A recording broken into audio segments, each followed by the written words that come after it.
Hi, Room 5. Time for Wonderland. This chapter is called Rose. Rose sat at the breakfast table thinking about Wonderland.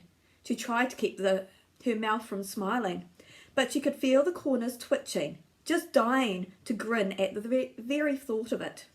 She could hardly believe she'd actually done it. Ridden her bike across the highway, gone to Wonderland, gone inside Wonderland, and found Henry. Rose's insides were dancing with the giddiness of this amazing thing she had done.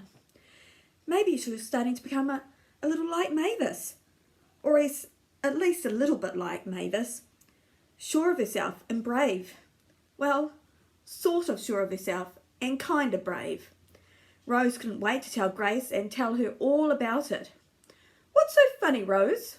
her mother asked, jolting Rose out of her happy Wonderland thoughts. Nothing.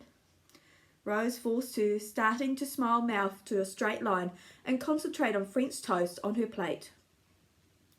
"Brenda Putnam is organising a mother-daughter book club for Magnolia Estates," her mother said.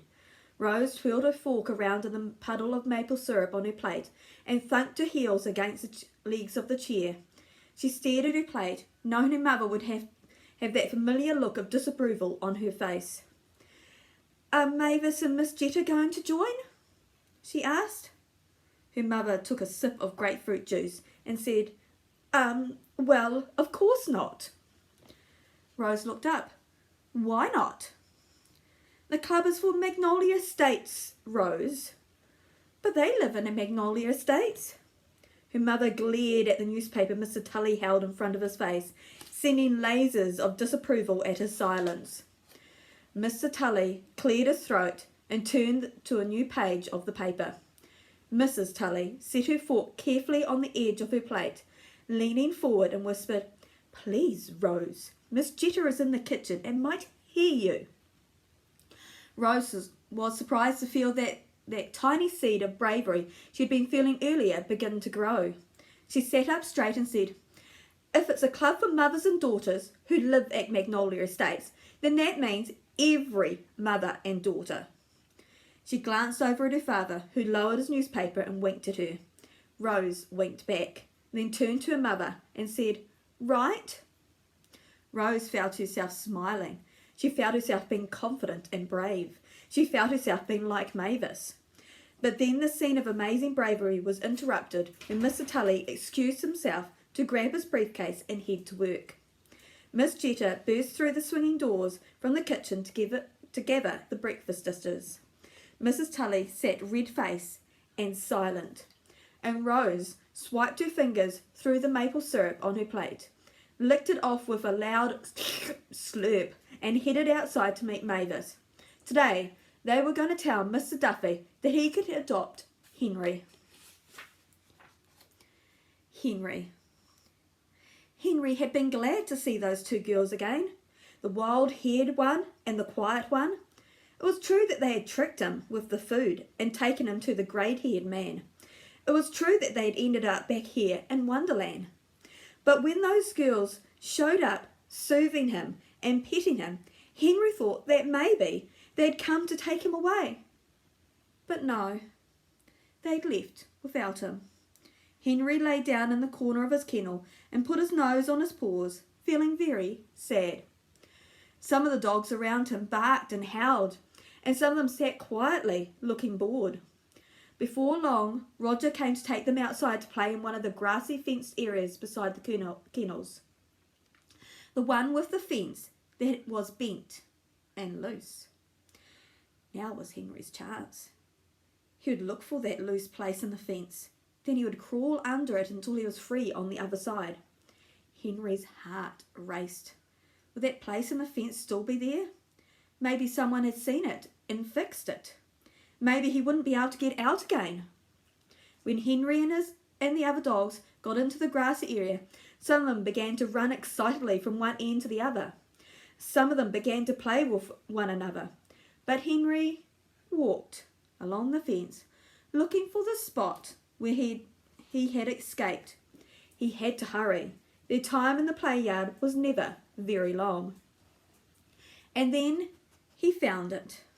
the place in the fence that was bent and loose, exactly the way it had been before.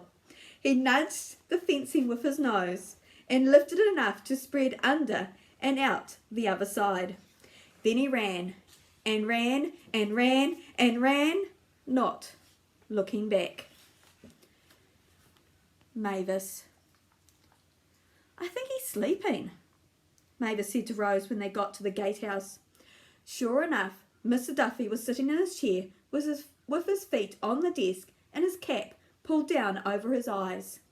His mouth was open, and he breathed in and out with a rumbling snore and exhaled with a whoosh.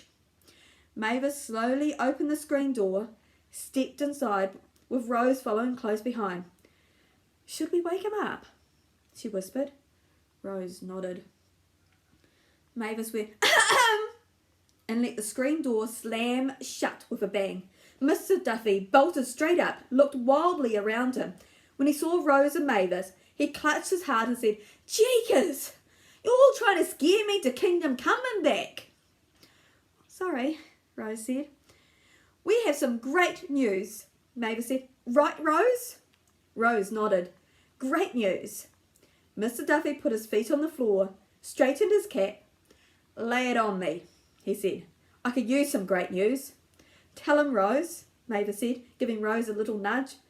Well, Henry, you know, that dog.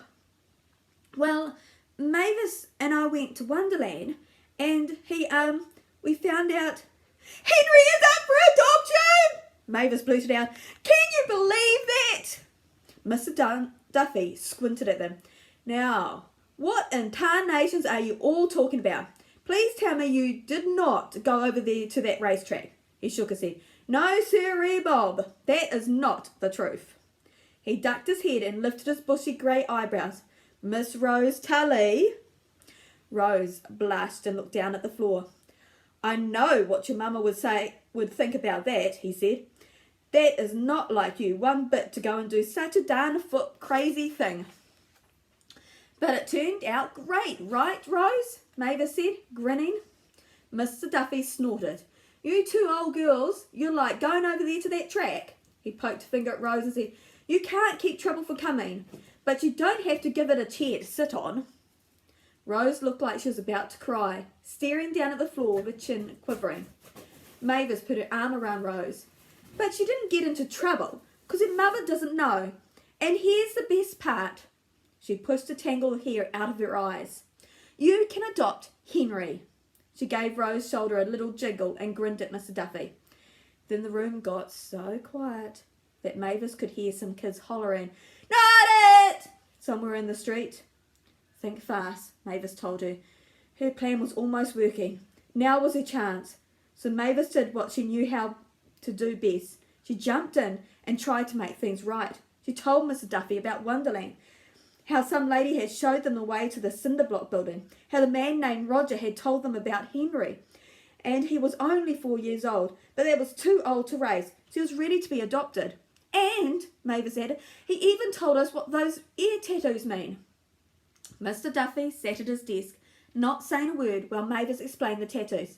The one on his left ear is his identification number with the National Greyhound Association, she said, and the one on his right ear identifies exactly which puppy he is in his litter. So every dog has a different numbers. How about that? Mr. Duffy took his cap off and scratched his head. Guess you're never too old to learn something new, he said. And, Mavis went, Henry would be perfect for you. He's smart and sweet. And Mr. Duffy held up his hand and said, Whoa now, Missy, that dog doesn't need an old geezer like me. I know I sound like my heart's a thumping gizzard, but... A what? Mavis said. Mr. Duffy chuckled. Thumping gizzard, meaning you all think I'm cold-hearted and... I don't, Rose chimed in. Me either, Mavis said. Well, anyway, Mr. Duffy continued, I am not looking for another dog. So you two schemers can stop right here and now, and that is final. Mavis looked at Rose, and Rose looked at Mavis, and they both looked at Mr. Duffy, who repeated, Final. And then an appliance repair truck pulled up to the gatehouse, And Mr. Duffy said, now you all let me get back to work before one of those old biddies start flinging complaints my way. So Rose and Mavis headed back up the street towards the Tully's house. When they reached the driveway, Mavis slapped a hand on Rose's shoulder and said, don't worry, I will not give up. I'll come up with a plan B. I'm really good at that.